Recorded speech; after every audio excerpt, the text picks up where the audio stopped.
Hello students, welcome to RX wizard. इसके पहले वाले वीडियो में आप लोग देखे थे कैसे हमारा एसिटाइलकोलिन का बायोसिंथेसिस करते हैं हम लोग बॉडी के अंदर और उसका मेटाबॉलिज्म कैसे होता है। उसको हम लोग स्ट्रक्चर के द्वारा और ब्लॉक डायग्राम के द्वारा आपको समझाने का कोशिश किए थे। इस वीडियो में एकदम सेम वैसे ही एड्रेनालिन और नॉर एड्रेनालिन का बायोसिंथेसिस कैसे होता है, इसका बायोकेमिकल रिएक्शन कैसे तैयार होता है बॉडी में और उसका मेटाबॉलिज्म कैसे होता है, उसको एग्जैक्ट सेम वे में हम लोग समझेंगे केमिकल स्ट्रक्चर और ब्लॉक डायग्राम की मदद से।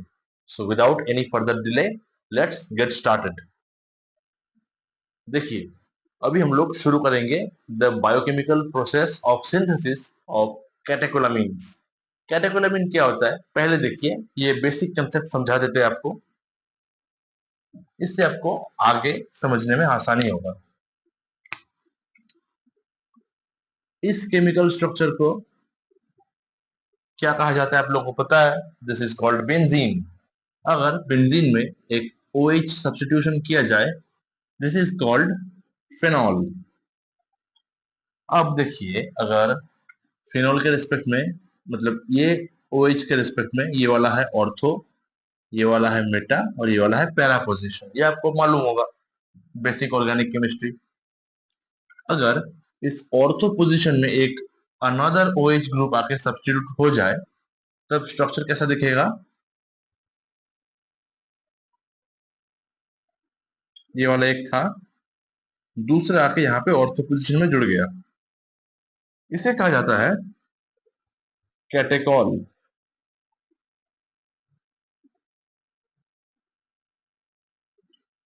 This is called catechol. Okay. अगर सिमिलरली ऑर्थो में आ जाए तो कैटेकॉल, अगर मेटा पोजीशन में आ जाए उसे कहा जाएगा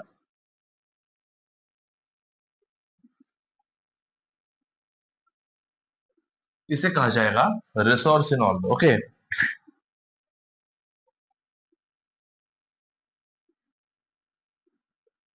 रेसोर्सिनॉल। सो जो टर्म मैंने यूज किया that is called catecholamines, catechol plus amine. अभी आपको समझ आ जाएगा क्यों एड्रेनालिन, नॉरएड्रेनालिन, डोपामिन ऐसे कंपाउंड्स को इन जनरल हम लोग कैटेकोलामीन्स कहते हैं। Okay, let's see their structure and the biochemical pathway through which they are synthesized in human body. ये pathway शुरू होता है from an essential amino acid known as phenylalanine. Okay, phenylalanine, इसका structure कुछ ऐसा दिखता है।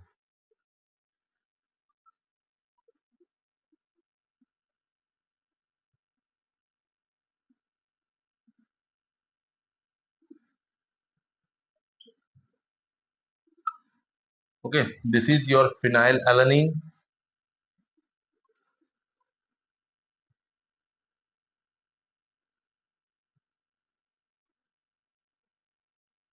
यहां से होगा क्या, इसका हाइड्रोक्सिलेशन होगा, phenylalanine हाइड्रोक्सिलेज एंजाइम।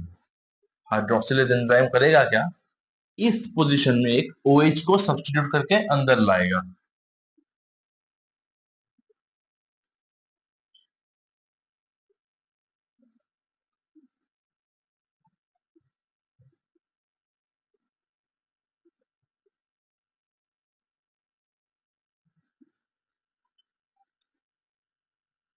OH आया, हाइड्रोक्सिलेशन हुआ, इसे कहा जाता है, इसका नाम है टाइरोसिन।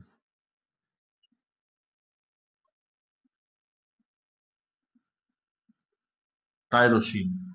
अब देखिए नेक्स्ट स्टेप में क्या होगा।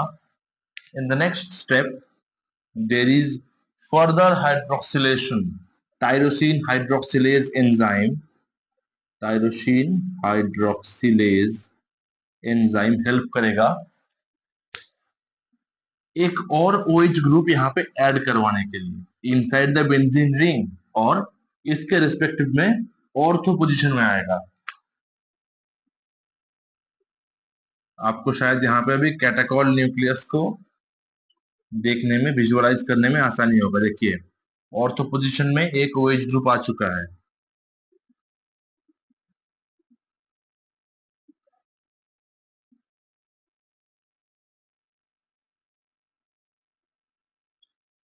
ओके, टायरोसिन हाइड्रोक्सिलेज क्या किया, यहाँ पर एक OH ग्रुप ला दिया। नाउ इसे कहा जाएगा, देखिए, दो ठो OH ग्रुप डाई हाइड्रोक्सी, अगर इसको हटा दिया जाए, the structure is same as phenyl alanine, इसीलिए इसे कहा जाएगा dihydroxy phenyl alanine, in short dopa. Okay, dihydroxy phenyl alanine, also known as dopa. यहां से क्या होगा, decarboxylation reaction, decarboxylase,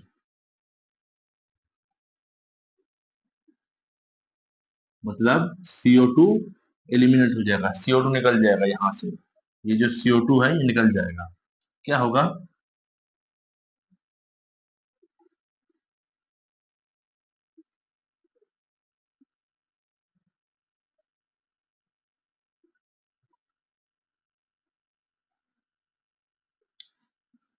CH NH2, देखिए CO2 निकल गया, CH2NH2, sorry, this is CH2NH2।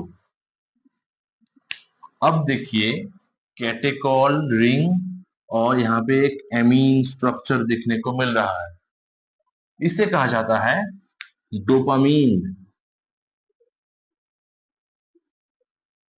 Okay, dopamine, it is your reward hormone, very important. हमारे brain में जो रिवार्ड पाथवे है, इसे कंट्रोल करता है ये dopamine, very important, reward hormone. अब रिएक्शन यहाँ पे रुकता नहीं है, आगे बढ़ता है। डोपामीन से क्या होगा, देखिए, डोपामिन का यहाँ पे जो नाइट्रोजन है, उसको अगर हम इनिशियल पॉइंट मान ले, तब ये जो उसका बगल वाला कार्बन है, this is called the alpha carbon, ये वाला है अल्फा कार्बन, ये वाला है beta carbon. So in the next step, the enzyme is dopamine beta hydroxylase, मतलब डोपामिन का यहाँ पे जो बीटा कार्बन है, उस पे एक OH ग्रुप का सब्स्टिट्यूशन होगा, एक हाइड्रोक्सिल ग्रुप आएगा, and the structure will look like this.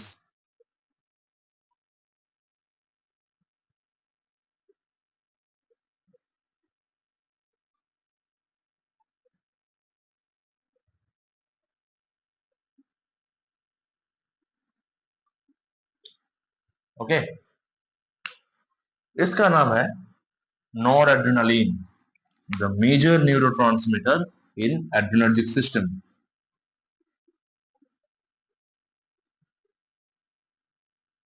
Nor adrenaline,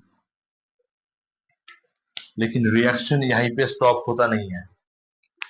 final step is, यहाँ पे एक अलग ही नाम वाला एंजाइम यूज होता है, थोड़ा सा डिफिकल्ट लगेगा आपको, but the name is quite evident, okay, quite revealing. नाम पहले सुन लीजिए, phenyl ethanolamine, ethanolamine N methyl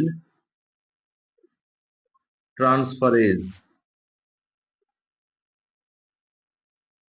N methyl transferase क्या होता है, देखिए, यहाँ पे एक फिनाइल रिंग, यहाँ पे देखिए इथेनॉल, मिथ, इथ, और यहाँ पे OH इथेनॉल, एमीन। इस स्ट्रक्चर में क्या होगा, एन में यानी नाइट्रोजन में एक मिथाइल को ट्रांसफर करके लिया जाएगा। फिनाइल इथेनोलामीन स्ट्रक्चर है, वहां पे एन पोजीशन में यानी नाइट्रोजन पर एक मिथाइल का ट्रांसफर होगा। कैसा दिखेगा, देखिए,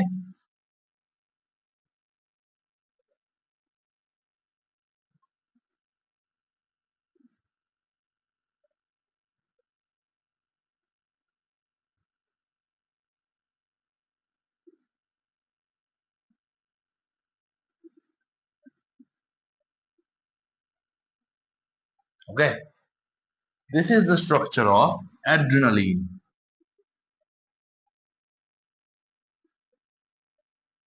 ये हमारा adrenaline. This is the entire biochemical pathway of how the catecholamines are biosynthesized. Biosynthesis of catecholamine. ये आपके मेडिसिनल केमिस्ट्री के पॉइंट ऑफ व्यू से बहुत ही इंपॉर्टेंट है। आप इसका एक नोट बना के रख लीजिए या यहीं पे वीडियो को पॉज करके एक अपना स्क्रीनशॉट ले लीजिए। देखिए, अभी हम लोग देख लिए हैं कैसे बायोकेमिकल पाथवे से एड्रेनालिन या दूसरा कोई भी कैटेकोलामीन हमारे बॉडी में सिंथेसाइज होता है। अब देखेंगे उसका मेटाबॉलिज्म कैसे होगा। ठीक है, और उसके बाद ही हम लोग एकदम आसान भाषा में ब्लॉक डायग्राम की मदद से देखेंगे कैसे हमारा जो प्री साइनेप्टिक और पोस्ट साइनेप्टिक जो न्यूरॉन्स है वहां पे इसका जो इंटरप्ले है वो कैसे होता है और न्यूरोट्रांसमीटर कैसे अपना एक्शन पोटेंशियल के माध्यम से कैसे वो निकलता है और अपना परफॉर्मेंस शो करता है। ओके, तो यहाँ पे हम लोग बायोकेमिस्ट्री देख चुके हैं उसका कैसे वो सिंथेसिस होता है inside the body, the synthesis synthetic pathway. अब देखेंगे इसका मेटाबॉलिक पाथवे, ये मेटाबॉलिज्म होता है कैसे। ठीक है, ये स्ट्रक्चर देखिए एड्रेनालिन का है। एड्रेनालिन, इसे कैटेकोलामीन क्यों कहा जाता है, क्योंकि यहाँ पे एक कैटेकोल रिंग है और यहाँ पे एक एमीन रिंग है। ओके, अब देखिए कैटेकोलामीन्स का मेटाबॉलिज्म के लिए हमारे पास बॉडी में दो तरह का एंजाइम मौजूद है। एक होता है हमारा मोनो अमाइनो ऑक्सीडेज या माओ, full form is mono amino oxidase. Okay, और दूसरा होता है कॉम्प्ट, COMT, कॉम्प्ट मतलब catechol ortho methyl transferase. Okay, catechol ortho methyl transferase, ये दो तरह का एंजाइम हमारे पास मौजूद है। हम लोग अभी एक्सपेरिमेंटली देखेंगे कि एक एक एंजाइम के मदद से रिएक्शन करवाने के बाद कौन सा प्रोडक्ट जनरेट होता है। Okay, it is very interesting और आसान भी है, ज्यादा कुछ मुश्किल नहीं है। मान लीजिए पहले हम लोग मोनो अमीनो ऑक्सीडेज माओ से रिएक्ट करवाते हैं इसका। ये करवाएगा क्या, देखिए ये जो एमीन पोर्शन है उसका फुल्ली ऑक्सीडेशन करवा के उसको कार्बोक्सिलिक एसिड में कन्वर्ट कर देगा। ये सेक्शन एज इट इज रह जाएगा, ये वाला कार्बोक्सिलिक एसिड में कन्वर्ट हो जाएगा।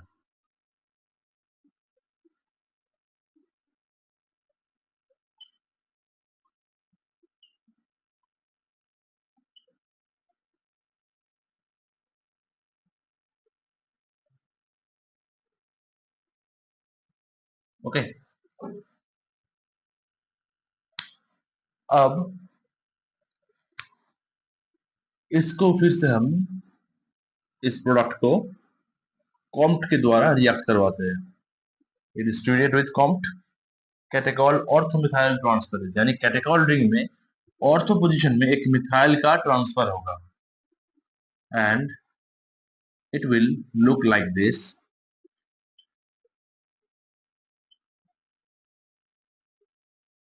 ये सेक्शन तो एज इट इज रह ही जाएगा, यहाँ पे कोई चेंजेस नहीं आएगा।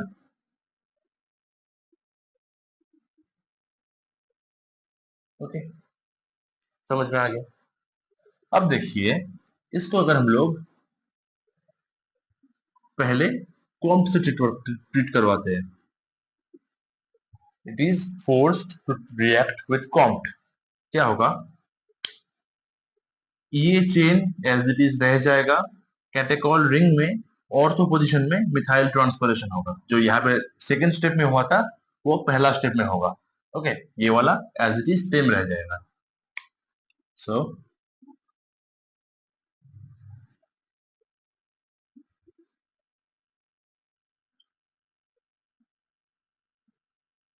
ओके, ये वाला सेम रहेगा।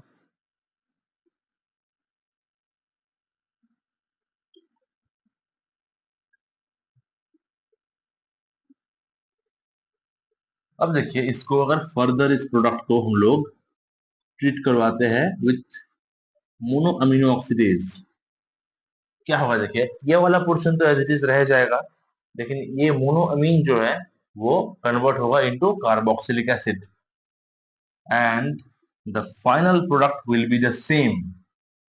पहले हम माओ से ट्रीट करवाए, सेकेंड में कॉम से ट्रीट करवाते हैं, या फिर पहले कॉम से ट्रीट करवाए, सेकेंड स्टेप में माओ से ट्रीट करवाते हैं, the result will be same. अगर ये वाला हम लोग का प्राइमरी प्रोडक्ट जो है, जो रिएक्टेंट है, वो अगर सेम रहा तो चाहे जो एंजाइम पहले अपना काम करे, the end product will be the same. Okay, इस जो प्रोडक्ट है, इस प्रोडक्ट का नाम होता है vanillyl mandelic acid. Okay, it is the metabolic end product, और ये एक्सट्रीमली वाटर सोल्यूबल होने के कारण आसानी से थ्रू द यूरिन ये बॉडी से एक्सक्रीटेड आउट हो जाता है। So this was the pathway of how the adrenaline और नॉरएड्रेनालिन और dopamine, basically the catecholamines are metabolised in the body. हम यहाँ पे एग्जांपल के तौर पे एड्रेनालिन को लिया था, आप लोग चाहे तो नॉरएड्रेनालिन और डोपामिन से भी ये रिएक्शन करवा सकते हैं। The core principle will be the same as always. अभी देखिए हम लोग यहाँ पे ब्लॉक डायग्राम के साथ देखेंगे कैसे इनसाइड द न्यूरॉन ये बायोसिंथेसिस होता है और उसका मेटाबॉलिज्म कैसे होता है। बायोकेमिकल पाथवे दिखा दिया आपको, अब दिखाना है कैसे उसका इनसाइड द सेल वो कैसे अपना काम करता है। ओके, बायोसिंथेसिस और उसका फेट जो है मेटाबॉलिज्म वो कैसे होता है बेसिकली। ओके, मान लीजिए ये हमारा न्यूरोनल सेल्स है,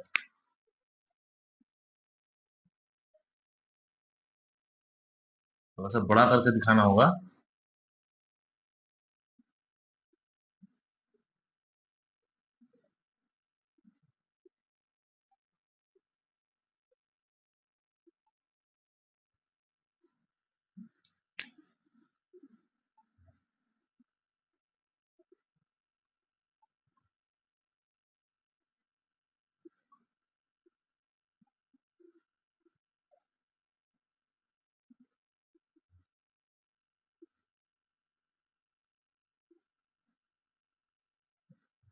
अब देखिए ये वाला हमारा प्री गैंग्लियोनिक न्यूरॉन, ये है पोस्ट गैंग्लियोनिक न्यूरॉन, उसके बीच में जो ब्लैंक स्पेस है दैट इज कॉल्ड साइनैप्स, ये आपको मालूम हो चुका है।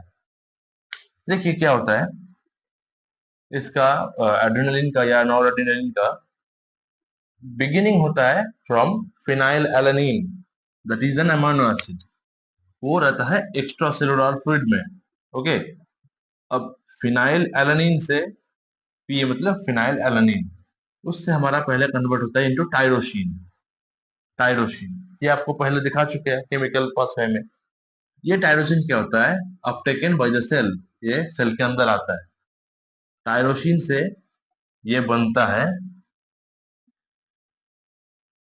डोपा यानी dihydroxy phenyl alanine. Okay, next ये बनता है डोपामीन। कैसे बनता है ये पाथवे हम आपको दिखा चुके हैं। अब होता क्या है देखिए, ये डोपामीन जो है वो एक स्टोरेज वेसिकल के अंदर आ जाता है। It is uptaken inside a storage vesicle, exactly the same way हम लोग एसिटाइल कोलिन के बारे में जब पढ़े थे, ऐसे ही होता है। ओके,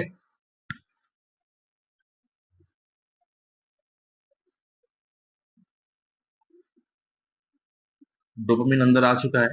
अब डोपामिन का कन्वर्शन होता है यहाँ पे, okay, into nor adrenaline inside the vesicle. Dopamine से वो नॉर एड्रेनालिन में कन्वर्ट होता है और नॉर एड्रेनालिन के तौर पे ही वो स्टोर होता है। Okay, the storage form is nor adrenaline, याद रखिए इसे। अब सिमिलर है यहाँ पे वेसिकल एसोसिएटेड मेम्ब्रेन प्रोटीन्स, वैम्प। ओके, एंटेना की तरह रहता है यहाँ पे स्ट्रक्चरल प्रोटीन्स, और यहाँ पे inside the double layer there are synaptosomal nerve associated protein.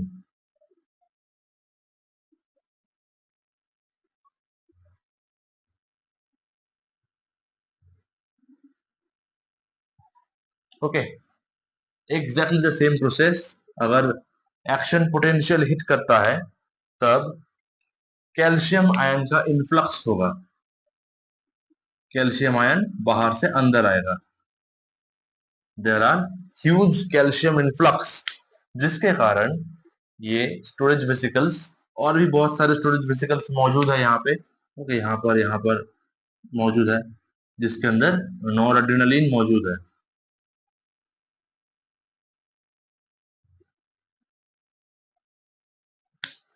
वहां पे भी ऐसे ही वैम्प मौजूद है, वेसिकल एसोसिएटेड मेम्ब्रेन प्रोटीन्स, वैम्प, और ये वाला है स्नैप। इन दोनों स्ट्रक्चरल प्रोटीन्स का फ्यूजन होगा, ये लोग फ्यूज करेंगे, और इसके बाद जो फाइनल स्ट्रक्चर हम लोग को देखने को मिलेगा कुछ ऐसे दिखता है वो।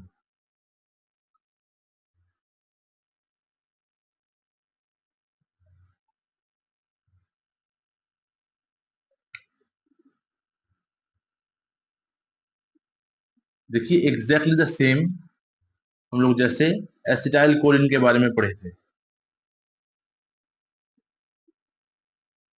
देखिए एग्जैक्टली द सेम, जो नॉरएड्रेनालिन अंदर था वो अब बाहर आएंगे। ओके, वो बाहर आ जाएगा। आने के बाद यहाँ पे देखिए पोस्ट साइनेप्टिक न्यूरॉन में अपना रिसेप्टर मौजूद है, एड्रेनर्जिक रिसेप्टर, जिसके बारे में आगे आने वाले वीडियोस में हम लोग डिटेल में चर्चा करेंगे। और यहाँ पे सेम ऑटो रिसेप्टर मौजूद होता है जो उसका रेगुलेशन करता है। ओके, ये जाके ऑटो रिसेप्टर में अगर बाइंड कर जाए, अगर सफिशिएंट मात्रा में नॉर एड्रेनालिन रिलीज होता है, तब वो जाकर अपना ऑटो रिसेप्टर को हिट करता है। हिट करने के बाद इस सेल को मालूम होता है कि और ज्यादा एड्रेनालिन या नॉर एड्रेनालिन को छोड़ने का जरूरत नहीं है, दैट इज सफिशिएंट, जो छोड़ा गया है, जितना छोड़ा गया है इनफ है। इसके बाद होता क्या है, देखिए नॉर एड्रेनालिन यहाँ पे बाइंड करेगा, बाइंड करवाने के बाद उसका जब एफिनिटी लॉस हो जाएगा तब वो निकल के बाहर आएगा, और कॉम्प्ट मतलब catechol ortho methyl transferase and mono amino oxidase, इन दोनों के प्रेजेंस में उसका मेटाबॉलिज्म होगा, वो वेनिलिल मेंडेलिक एसिड में कन्वर्ट होगा, और जैसे जितना जिस तरह का मेटाबॉलिक एंड प्रोडक्ट तैयार होगा उसमें कन्वर्ट होके वो बॉडी से एलिमिनेटेड हो जाएगा। This is the basic principle. Okay, अब आपके मन में क्वेश्चन आने का एक संभावना है कि हम लोग बताए थे कि ऑटोनॉमिक सिस्टम में जो एड्रेनर्जिक सिस्टम है वहां पे एड्रेनालिन का एक इम्पोर्टेंस है, लेकिन हम यहाँ पे नॉर एड्रेनालिन के बारे में बताए। Okay, again there is dopamine also. ऐसे तो वो सेंट्रल नर्वस सिस्टम यानी सीएनएस में ज्यादा इंपॉर्टेंट है, फिर भी आपको बता दें कि डोपामिनर्जिक न्यूरॉन्स कुछ होते हैं स्पेसिफिक डोपामिन कैरी करने के लिए, जो सीएनएस में मौजूद होता है। वहां पे ये कन्वर्शन होता नहीं है, वहां पे वो डायरेक्टली डोपामिन फॉर्म में ही अंदर स्टोरेज वेसिकल में रह जाता है, और कैल्शियम आयन इन्फ्लक्स होने के बाद जब ये दोनों वेसिकल्स, ये सारे वेसिकल्स जब फ्यूज होते हैं तब डोपामिन ही निकलता है। But that is only the case of dopaminergic neurons, not in all cases. Also adrenaline भी हमेशा नहीं निकलता है, एड्रेनालिन सिर्फ और सिर्फ निकलता है फ्रॉम द एड्रेनल मेडुला।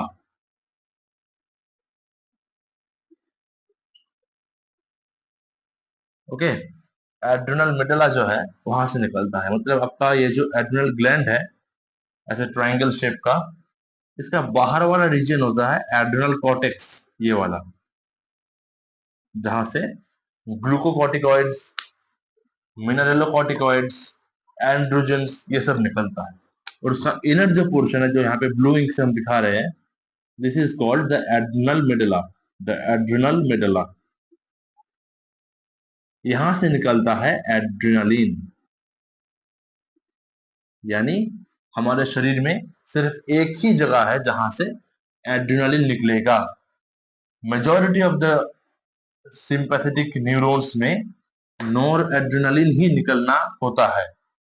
ये कंफ्यूजन आप मत रखिएगा कि वहां पे भी एड्रेनालिन निकलेगा, नहीं, एड्रेनालिन सिर्फ और सिर्फ एक्सक्लूसिवली निकलेगा फ्रॉम एड्रिनल मेडुला, यहाँ पे लिख चुके हैं एड्रिनल मेडुला, और बाकी सारे एड्रिनर्जिक न्यूरॉन्स से नॉर एड्रिनलिन ही निकलेगा। आई होप यहां तक आपको ये क्लियर हो चुका है।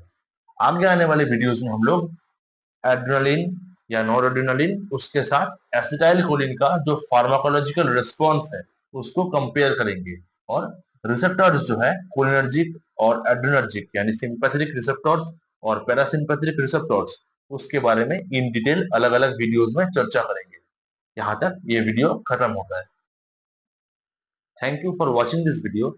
ये वीडियो आपको कैसा लगा please let me know in the comment section. अगर आपका कोई सजेशन हो उसे भी आप कमेंट सेक्शन में जरूर लिखिएगा। अगर वीडियो आपको हेल्पफुल लगा हो जरूर इसे एक लाइक करना और अपने दोस्तों के साथ इसको शेयर करना मत भूलिएगा। See you in the next video. Thank you.